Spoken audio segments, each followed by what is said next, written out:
It started like every other Wednesday.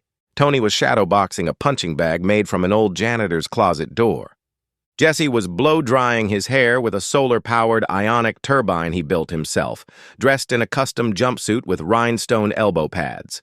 His sunglasses reflected the sunrise and also his own cheekbones. Then the call came in. Jesse answered mid-spritz. "You got grime? We got time." The voice was sharp, nasal, and furious. "It's the house on 49 Marlow Street. The mirror won't stop screaming at my children. I paid for a cleaning last week. Your competitors missed something. It's still cursed." Jesse made a face like he'd just smelled someone microwave fish in the office. Tony set the door down gently by folding it in half. They nodded to each other. Time for a complaint job, the dirtiest kind. Marlow Street was too quiet. The sun refused to hit the pavement. The mailboxes all leaned away from number 49. The house looked normal. Neatly trimmed lawn, red door, plastic flamingos, except one was watching them. Tony scowled. Jesse adjusted his collar and said, "This is the kind of suburb where everything smells like cheese strings and secrets." They walked in. The mother greeted them with a forced smile. Her eyes were shaking. She pointed to the upstairs bathroom. "It's the mirror. It won't stop whispering when the light's off. My husband hasn't stopped twitching. Please, just clean it." Tony nodded with gravitas. Jesse sprayed lavender mint across his collarbone like war paint. They headed up the stairs. And there it was. The mirror. Plain, oval, clean-looking, hanging above the sink. Jesse narrowed his eyes. "Looks normal. That's the first sign it isn't." Tony stepped forward. "Let's test it." He turned off the lights. The mirror hummed.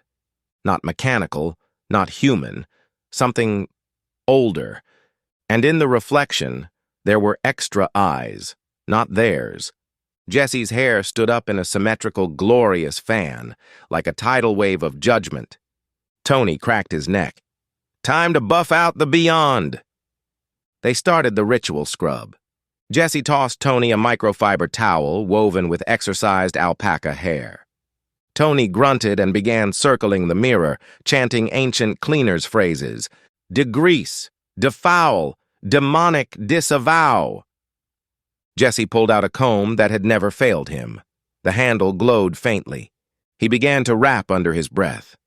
"Mirrors whisper in fear and gloom, but I shine like stars in a vacuumed room. Your smears don't faze my styling grace. 'Cause my part line's tight and I moisturize my face." That's when the mirror exploded. Not outward, inward. Sucked the light from the room, dragged air with it. Jesse's hair whipped back but didn't fold. A voice echoed, "You can clean dust, but not your fate." A dark figure stepped out, tall, wreathed in steam.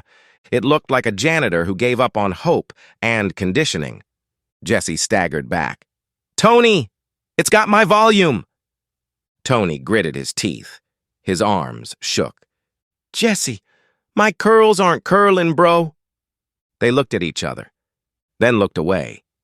Jesse spoke first. Quiet. "I've been using more product lately, not to style, just to hide the thinning." Tony exhaled. "I couldn't open a pickle jar last night. Had to slice it open with a mop head." Silence. Then Jesse adjusted his collar. "Still got the style." Tony lifted his chin. "Still got the flex." Together they turned back to the mirror fiend and unleashed. Tony powered up with a primal scream and jabbed the creature with a lemon-scented toilet brush of holy provenance.